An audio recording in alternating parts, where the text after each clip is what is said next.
మన కుటుంబంలో అత్తలతో ఎలా ఉంటున్నామో, కొందరైతే మరి తల్లి ఒకలాగా చూస్తారు, అత్తలు ఒకలాగా చూస్తారు కదా.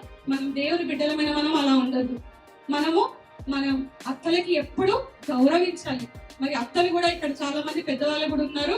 మరి కోడల్ని వాళ్ళ పిల్లలుగా, కొంతమంది అత్తలు ఎట్లా అంటే కూతురు ఒకలా చూస్తారు, కోడళ్ళు ఒకలా చూస్తారు. అలా కాకుండా మీరు అలాంటి పరిస్థితిలో ఉంటే మాత్రము మరి దేవుడి మీతో మాట్లాడుతున్నాడు. మీరు కోడలతో ఎలా ఉంటున్నారు, అత్తతో ఎలా ఉంటున్నారు, కోడలు అత్తతో ఎలా ఉంటున్నారు అని చెప్పి ఒక్కసారి జ్ఞాపకం చేసుకున్నా. అక్కడ రూత్ ఏమని చెప్పింది తెలుసా?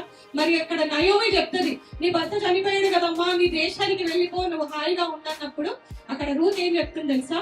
లేదు, మరి నీ దేవుడే నా దేవుడు, నీ ప్రజలే నా ప్రజలు అని చెప్పేసి రూత్ అంటదంటే ఎంత చక్కని మాట అండి.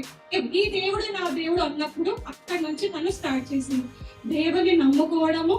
మరి దేవుడు మరి ఆ నమ్మకాన్ని బట్టి ఆమె జీవితాన్ని ఎంతో ఆశీర్వదించాడు.